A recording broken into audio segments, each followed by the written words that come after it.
আসসালামু আলাইকুম আমার প্রিয় শিক্ষার্থীবৃন্দ, তোমরা যারা বর্তমানে নবম এবং দশম শ্রেণীতে লেখাপড়া করতেছো, তোমাদের নবম এবং দশম শ্রেণীর পদার্থবিজ্ঞানের কাজ, ক্ষমতা ও শক্তি অধ্যায়ের আমি আমার দ্বিতীয় লেকচারটা নিয়ে আজকে তোমাদের সামনে উপস্থিত হয়েছি। তো এইটা আমার তোমাদের এই অধ্যায়ের দ্বিতীয় লেকচার। তো আজকে আমি মূলত তোমাদেরকে এই অধ্যায় থেকে তোমাদের যে গতিশক্তির যে ইকুয়েশন ইকে অর্থাৎ kinetic energy equals to half m v square, এই ইকুয়েশনটি আমি তোমাদেরকে আজকে এখানে বুঝাই দিব এবং এই ইকুয়েশনটি দিয়ে তোমাদেরকে দুটি অঙ্ক আমি এখানে আজকে করে দেখাবো। তো তাহলে চলো আর কথা বাড়ি আমরা আমাদের লেকচারটাকে শুরু করা যাক। এখন দেখো যে আমরা গতিশক্তি বলতে কি বুঝি। আচ্ছা, তো এটাকে ফার্স্ট অফ অল আগে আমাদেরকে বুঝতে হবে যে গতিশক্তির জিনিসটা কি। যেমন ধরো যে এই বস্তুটা যখন দেখো স্থির অবস্থায় ছিল, তখন এইটা কিন্তু আমার হাতের উপরে কি কোনো শক্তি প্রয়োগ করতেছিল না। বাট এটাকে যদি আমি একটু এইভাবে একটা গতি দিয়ে যদি আমার হাতে আমি আঘাত করি, তাহলে কিন্তু আমার হাত একটি বল বা একটি শক্তিকে অনুভব করবে। ঠিক এইরকমই একটা উদাহরণ দেওয়া যেতে পারে। যেমন ধরো যে তুমি ধরো একটি স্থির ট্রাকের সাথে তুমি হেলান দিয়ে দাঁড়িয়ে আছো, তো তুমি কিন্তু দেখবা যে ওই স্থির ট্রাকটা কিন্তু তোমাকে কিন্তু কখনোই কিন্তু ধাক্কা দিবে না। বাট ওই ট্রাকটা কিন্তু যখন একটি গতিবেগ প্রাপ্ত হবে, তখন যদি তুমি ওইটার সামনে যাও, তো তুমি বুঝতে পারতেছো যে তোমার অবস্থাটা কেমন হবে, ঠিক কিনা বলো?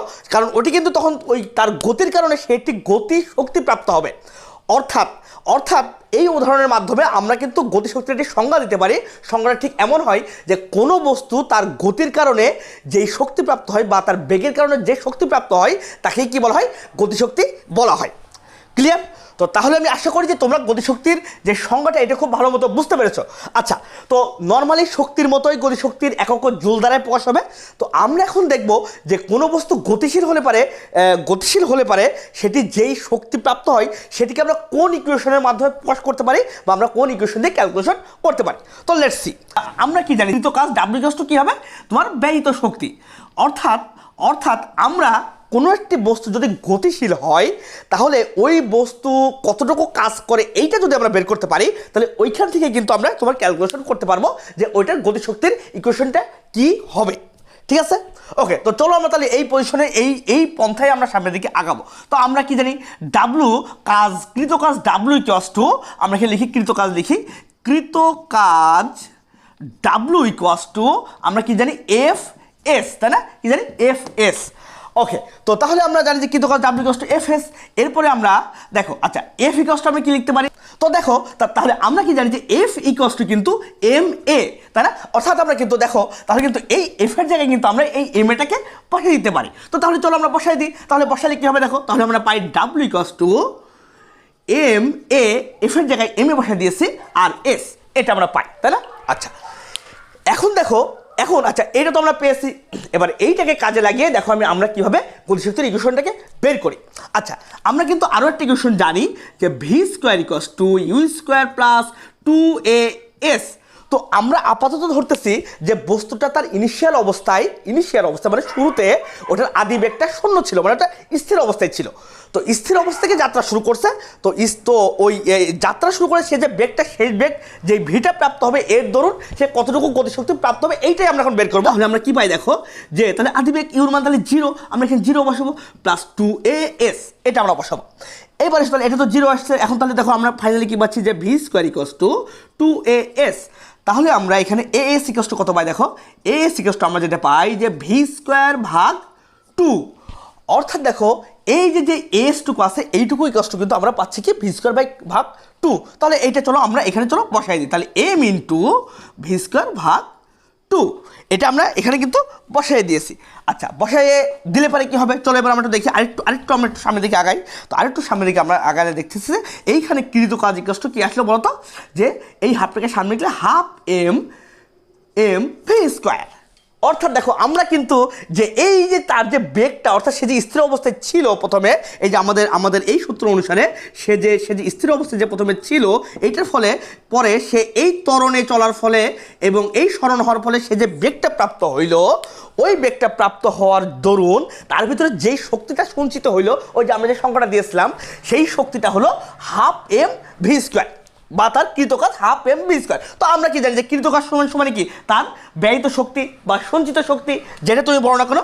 তো তাহলে এবারে আমরা বুঝতেছি যে এই যে সে যে বেগটা প্রাপ্ত হলো তার ফলে আমরা এটাকে কিন্তু এখন কিন্তু এই ডাব্লু বা কৃতকাজ না লিখে এটার পরিবর্তে আমরা এটাকে গতি শক্তিও কিন্তু লিখতে পারি। অর্থাৎ এই হলো তোমাদের সেই গতিশক্তির ইকুয়েশন E=12 mv²। ক্লিয়ার? ওকে, তো এবার আমরা দেখব যে আমাদের হাতে যেহেতু এখন গতিশক্তির ইকুয়েশনটা আছে, আমরা এটা পেয়ে গেছি, তো এইটার মাধ্যমে আমরা এই দুটি অঙ্ককে এখন আমি তোমাদেরকে একটু সমাধান করে দেখাবো। তো লেটস সি। দেখো আমাদের এই অঙ্কটাতে কি বলতেছে, 10 কেজি ভরের একটি লোহার গোলক 2 মিটার 20 মিটার উচ্চতা থেকে মাটিতে পড়তেছে। মাটি স্পর্শের সময় গোলকটির গতিশক্তি কত ছিল?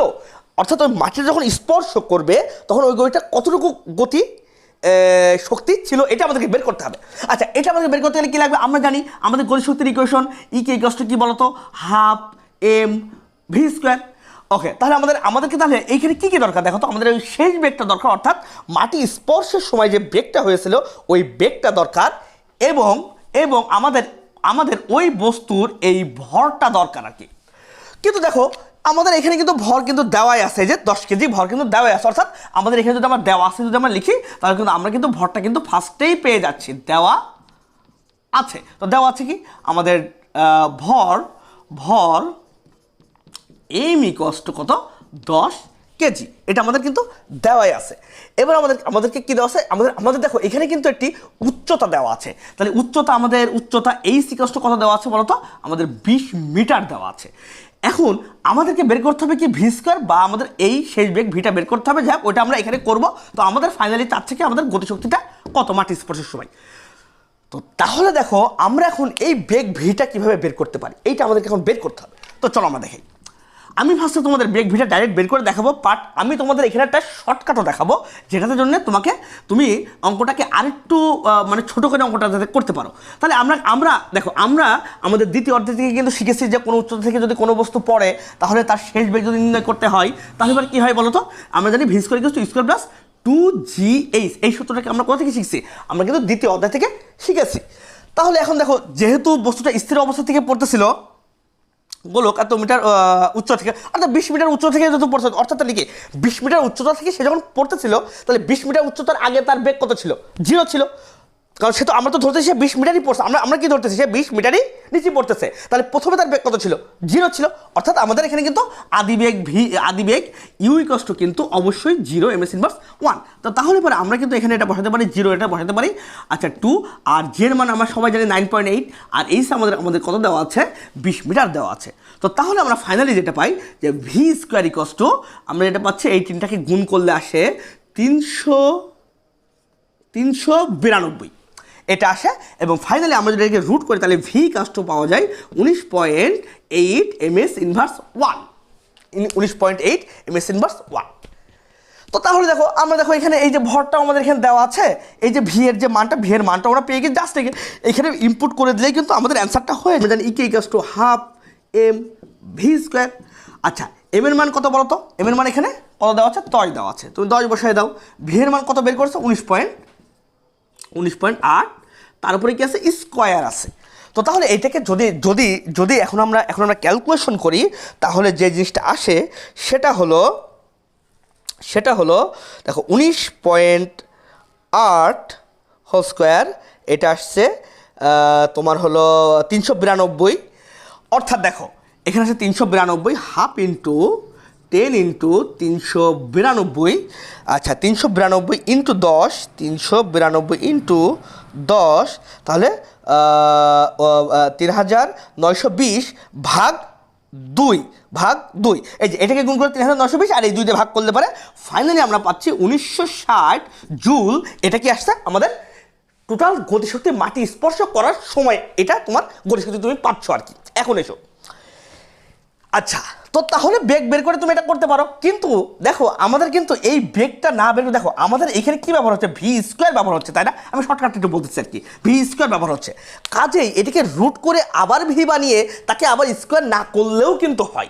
অর্থাৎ তুমি জাস্ট এই পর্যন্ত তুমি রেখে দিবা, হ্যাঁ, কিন্তু এই ক্ষেত্রে কিন্তু ms−1 কিন্তু লিখতে পারবে না, আমি বারবার বলে দিচ্ছি ms−1 কিন্তু লিখতে পারবে, তাহলে কিন্তু অঙ্ক কেটে দিবে, কারণ তুমি যেহেতু স্কোয়ার দিয়ে রাখছো তাহলে এটার উপর স্কোয়ার হবে, এটার উপর স্কোয়ার হবে, অর্থাৎ কোনো কিছু এখানে লেখার দরকারই নাই, কোনো লেখা দাও, জাস্ট এইভাবে রেখে দিবা। এখানে সূত্রে জাস্ট ইনপুট করার সময় এই ভি স্কোয়ারের মানটা এখানে ডাইরেক্ট বসাই দিবা 392, বেসিক্যালি ওইটাই আসলে আসবে আর কি। তো ফাইনালি তুমি এখানে তুমি এটাকে গুণ করলে তুমি এটা কিন্তু অ্যান্সার অটোমেটিক্যালি তুমি পেয়ে যাবে।